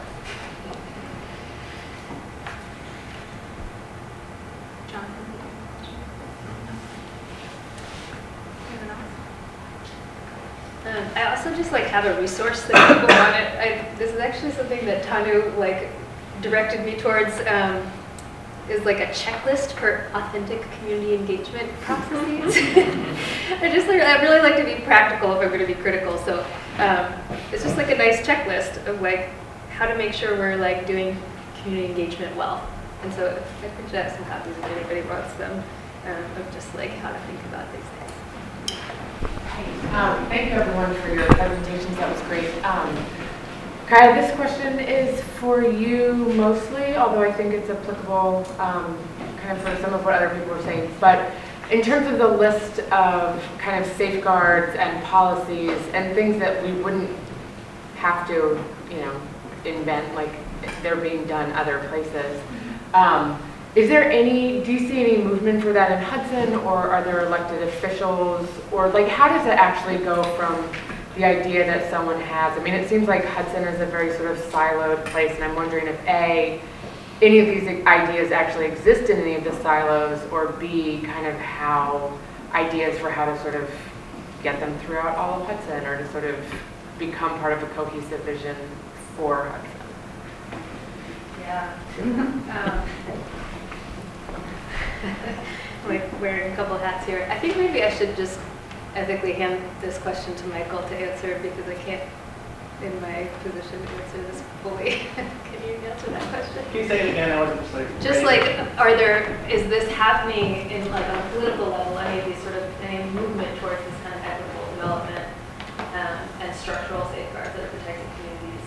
And is it happening in a way that's siloed or not siloed? Yeah. Movement towards it. Yeah. All right, I can take that. So I'm Michael Shimenez. I sit on the county board, represent Hudson's 3rd Ward, which is the catty corner over there. And I guess I would say mostly the answer to your question is no. My sense, serving on the county government, is that there generally is not a particular commitment to sort of like this kind of equity that Kaya is referring to. That being said, I think there's cracks that we can do. There's cracks that we can really improve things. I've been really committed to improving public transit, which Kaya and the Raising Places sort of kicked off. But we have had some new routes that are designed to serve the community, and we're improving the service of public transit. And I do think there is like a lot more of an interest at county government to provide that. But I still think it's like through the lens of like, how can we do this at the least cost as possible? And there's not necessarily a commitment around equity as much as just a framework around, well, if we have a public transit system, we should probably do it in an okay way. And the same thing around a commitment to affordable housing, I think is I haven't really seen much of that at both the city and the county level. It's a conversation that has been going on for years, but neither institution I think is that committed to spending money or sort of making any kind of long-term commitments. I think it's a lot of these things. It seems like we'll do it if it's easy. I'm sure Christine could talk about even like the North Bay project in terms of like getting that moved. Like a lot of those things have moved forward, but I feel like it's generally like it can move forward if it's easy. And I think like what Kai is talking about is a little harder. It's like changing directions. So in a general sense, I think there's not that much. But I also think that ultimately the government is beholden to people, and so we need to sort of make elected officials feel like that's what they need, and we can't expect the government to do it on its own. I don't know if that helps. Yeah, I just want to, two things. One, I'm really curious about how home rule could be used in some of these to try to promote put forward some of the kinds of legislation and initiatives that Kaya is mentioning. Hudson, cities in New York State have home rule, which is I think relatively little used capacity to make laws for themselves. So that would be one thing. But in general, I just think that there needs to be more public engagement with city government. I just think there really is a pretty low, my observations, there just is there's a lot of people who don't engage with it. And for me, this is linked inextricably with the whole creative economy thing and creative class. And I feel like there's essentially this major gap in that allows then that Zillow ad to somehow be actually accurate in a sick way, in that like the value of the city is in its beauty and creativity, and the artists and artisans who are part of creating that and are and this happens in almost any sort of like art enclave, is very ripe for displacement, because there's generally a division between sort of creative class and public engagement or civic engagement, something like that. Anyway, that's what I observed. Hi, I think a lot of people here know me. Wendy, I've lived here for a little over 20 years, and sadly, I have been gone a lot for the last 2 years, but I'm going to be probably around a little more now. And something that really has been disturbing to me for the whole time I've lived in Hudson is that, and it goes along with the topic today of green spaces and concern for what's going on with children and with people in general and their safety and their health and so forth, is that we still have, and I'm sorry if this has already been covered, we still have gigantic tractor trailers going through our neighborhoods, spewing diesel exhaust out on children, on everyone, on vegetation. It's frightening to me that we are still dealing with diesel trucks spewing what has now been identified as carcinogenic exhaust. That's for all of us. We should all, there's a huge increase of cancer in this country and everywhere, even in Europe and all over the place, and on children who are the most vulnerable, who can't take things like that. It really upsets me that we're still allowing that. And this may have been covered before, and I'm sorry I haven't been here if it has been. But this is our population, our health, our plants' health, our trees' health, everything we put in our mouths is being infected with this exhaust. And do you know that London has stopped diesel trucks from coming in? That's a gigantic city. What is going on that we can't stop this in Hudson? There are highways designated for this. And I feel really strongly about that because I feel like everyone in Hudson wants to be healthy. And wants to be happy and be educated and do fun things outside and have our beautiful green spaces. It's being spewed on by these trucks. Thank you, Wendy. Thank you very much. Well, I'm sorry, but I feel like every one of us doesn't want cancer, and we don't want our children getting cancer. There's been significant discussion of this issue recently in the Common Council and pursuit of a path forward, not specifically for diesel, but for trucks going through Hudson. And I would urge people to become involved when go to the Common Council and to talk to people about it. It's not forgotten about.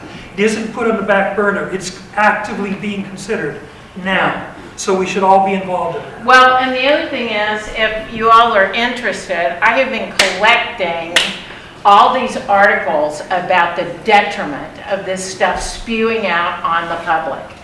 And I could bring that as a handout to people so that they can see that it is utterly detrimental. Thank you, Wendy. I want to make sure we maximize the time with our speakers, and we can have questions asked them. We got about 15 minutes left. Anybody else have questions for our speakers? I did. Hillary? Well, I just wanted to say it with being the whole, each of the presentations were really wonderful and very inspiring, and I hope that we can go back and look at some of the resources and potentially contact you. I love it does seem like in Hudson in particular, as has been pointed out, there's everything comes down to political will, but I loved what you said, Gail, was don't go for the big picture, just go ahead and target zones and get some trees planted here, get some trees planted there, and get this moving. So there was so much great information that was shared. I think that having Kaya be the last speaker and being, hometown woman, and we all just kind of jumped into those topics, but each of them were very inspiring. Thank you. So I'd like to touch on something that ran through a number of the presentations. It's about Hudson's unique position and being a very urban city, but having a 10-minute walk only to natural areas. And Christine, you talked about how there are things that you can do in the Greenport Conservation Area that you can't do in town, and I liked that nap was one of them. But look at wildlife and so on. So this is a really unique situation. How should we think about this? And how do we, I don't think that people are aware that you can actually walk through the landfill to get to the conservation area. It is so close. So how are we to think about this? I'm having trouble formulating the question, but I think it's such a unique situation. And I wonder how we should think about that. Well, I would just like to say the fact that everybody is here, just for the topic of how does Hudson gather speaks loud and clear. There's a desire to have a voice that's more than a singular voice. It's a voice for the waterfront, for the gardens, and I think something that is missing is that on the municipal level there isn't a Parks Department or a structural place within government that's about those public spaces. So I think on one hand, while you're looking at projects in neighborhoods, there should also be as a coalescing of this voice to advocate for having permanent a voice within government. So, to have government dedicated, some of the public, the resources and the tax base go into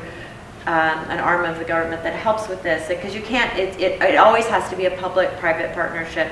If you want to protect the parks and protect the waterfront, you have to acknowledge that it's public land, and that's going to have to go through the electoral process. But the fact that everyone is here means there's a strong desire to kind of take ownership as a city of those public spaces and keep them public. And I think this need for like structural protections of those public spaces is real, so that the waterfront is for everybody, and the streets are the most democratic of all places. The streets will always be everybody's if you consider them that way. So I think this research and this people coming together it's like the time for some the next level of that. There's the Natural Areas Conservancy for Hudson. There you have the Land Conservancy, but maybe Hudson needs to as a group have a voice for its public spaces, so that those the desires of the community are firmly heard, loud and clear. That's my opinion. Anyone else? Well, I can't speak for Hudson, and I won't.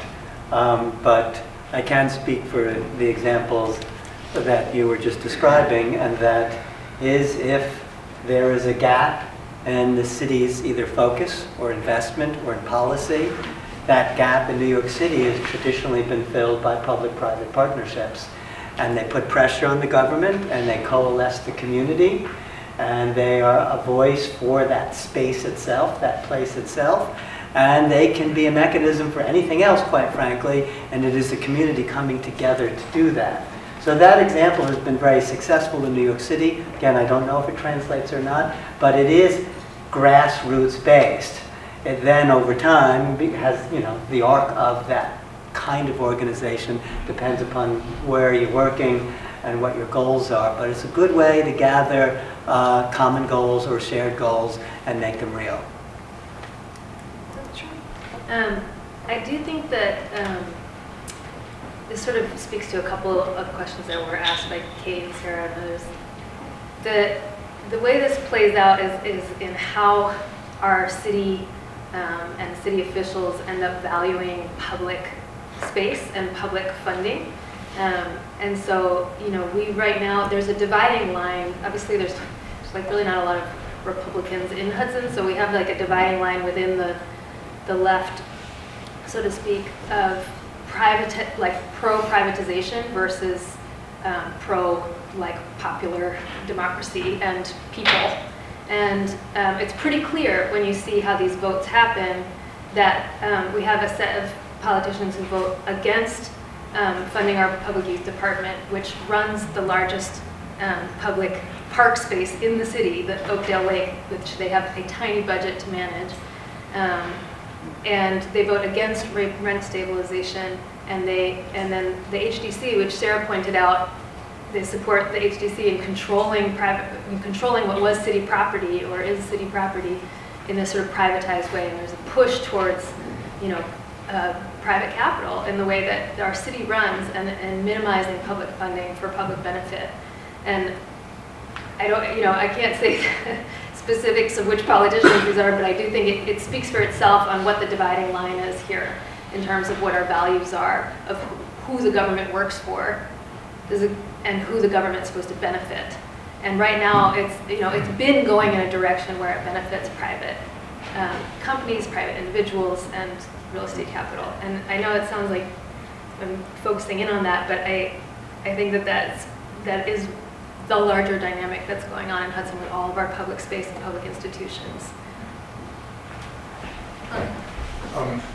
There's a different kind of structural problem, not in conflict with the ones you're describing, but there are structural problems in the way our city government is designed. And just to talk about one area is the broken planning process or the non-existent planning process here. We have two quasi-public corporations, the HDC and the Hudson Community Development and Planning Agency. We have no actual city planner. We have a planning board which is reactive to proposals but not proactive. This is a broken system, and there's been a tremendous amount of public interest in the last year or two about planning, like the Race of Places process. There's been a lot of conversations about it. There was a lot of interest in participating in the DRI public process, which was really a travesty of a public process. So to me, there are really like big fundamental structural changes need to be made in the way the city is governed, the way it's literally set up. And I may have missed something, but this is an area of discussion that I have heard not one single candidate running for office now address. What's the vision? What are you going to do in your 2 years in office to restructure the way planning is done in the city? How can we create a city planning office? How can we pay for it? Without going into more examples, I think this is something that we have to demand that people who are running for office and are in office put their minds to. So that's all I want to say.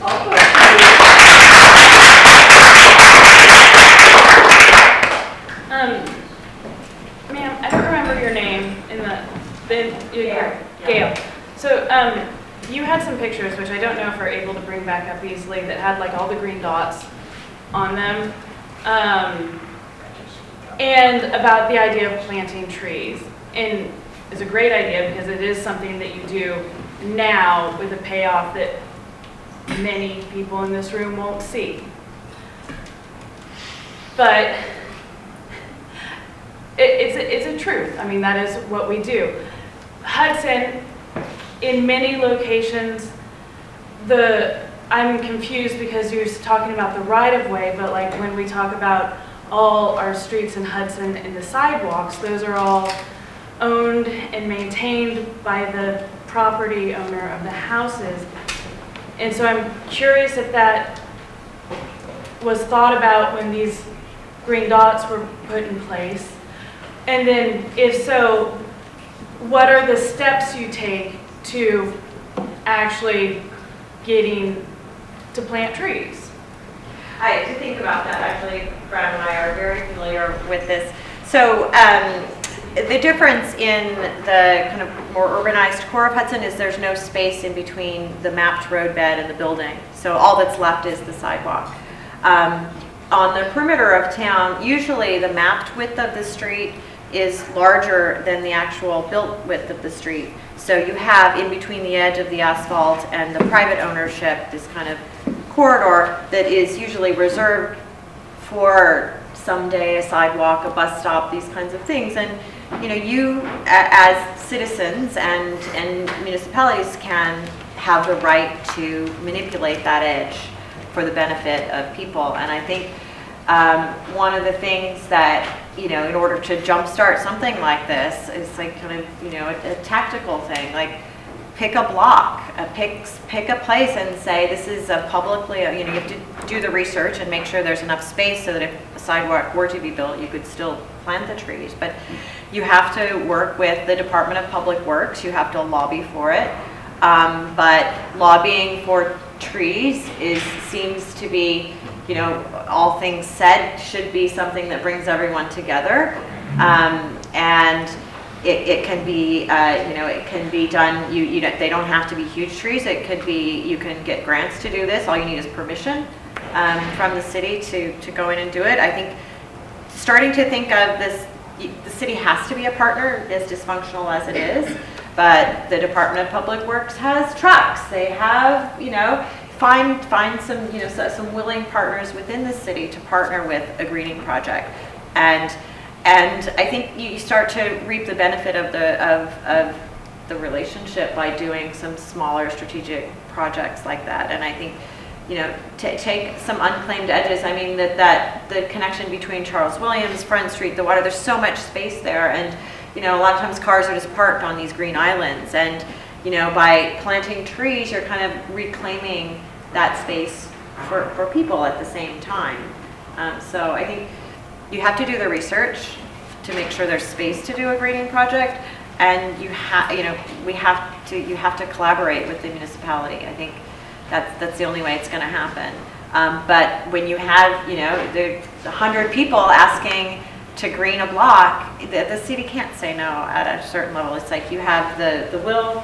You have the resource, you know, you can do bare root plantings. Cornell has a whole program for community forestry.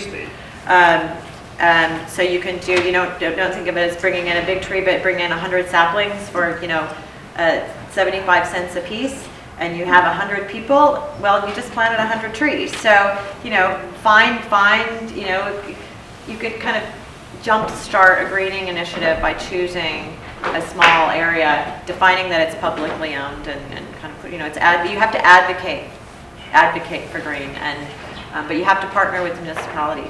And I think once you get through a few projects, you might actually find some internal support. I mean, just to add, again, not from the Hudson point of view since I'm not here, but in many cities or neighborhoods in which the city would be open to a municipal planting program but has no maintenance capacity, the community saying we will take on that maintenance capacity will swing the decision making to allowing it to be.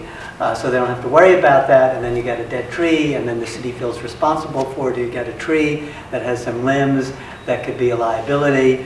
So that, to a certain, that's not always taken away, and it's not carte blanche.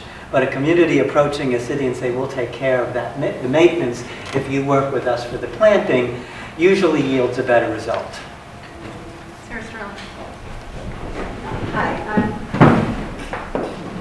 Sarah Sterling. I'm a county supervisor right now. I started out as an alderwoman in Hudson, and I've been in community involvement for about, maybe about 13 years right now.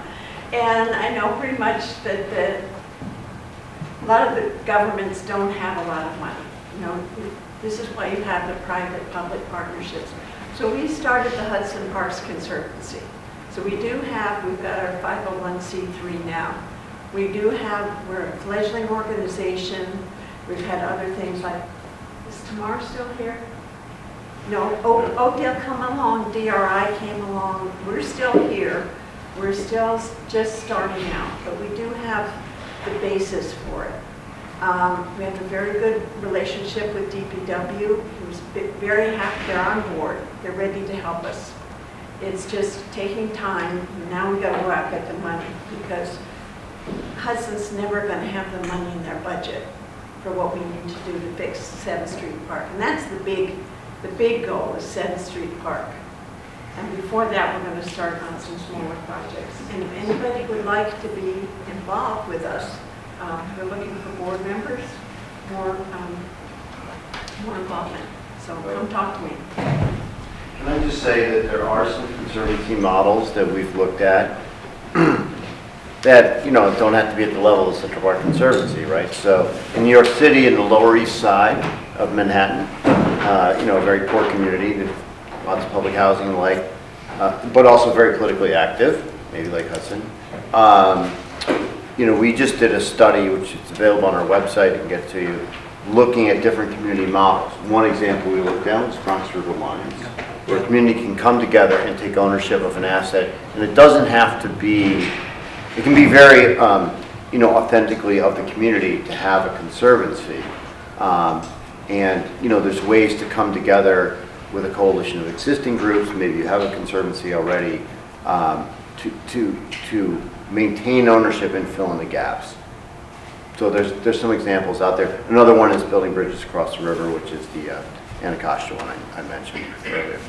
And in fact, the Bronx River Alliance is a great example.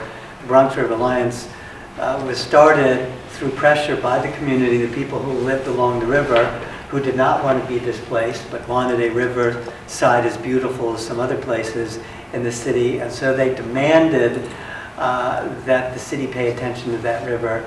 And after many years and 77,000 tires being removed from the stretch from Long Island Sound up to Westchester, the Bronx River Alliance was formed for the purposes of keeping the river clean for the people who live there and not opening it to speculative, I think that was the term you were using, speculative real estate.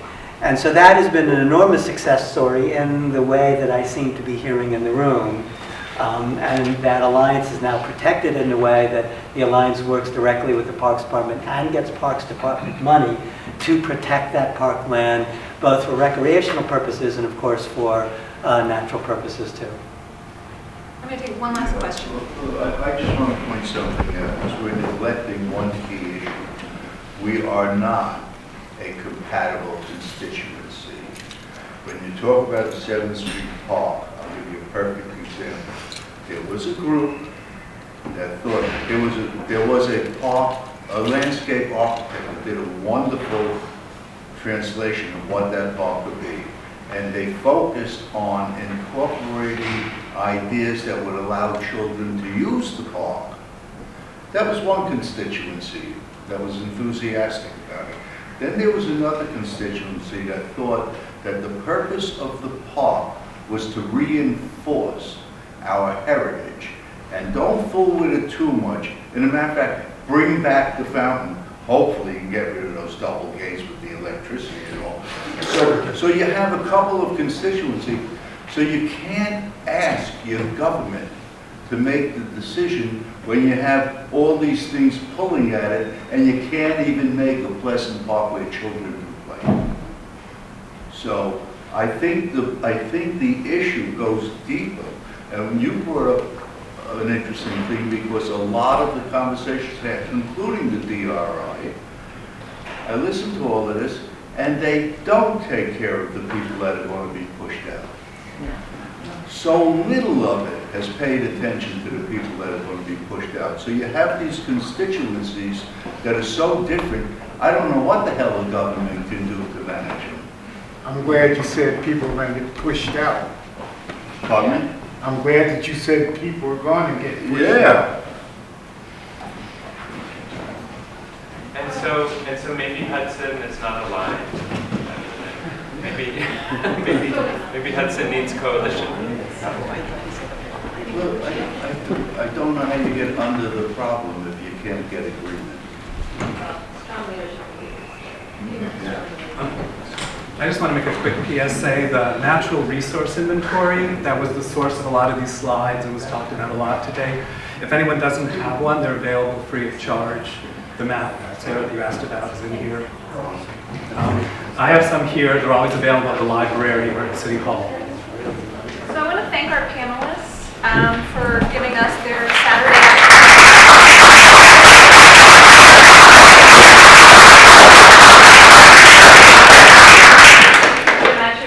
amazing conversation. That was the goal, to have a conversation in Hudson about where we gather, and let's continue this in the streets.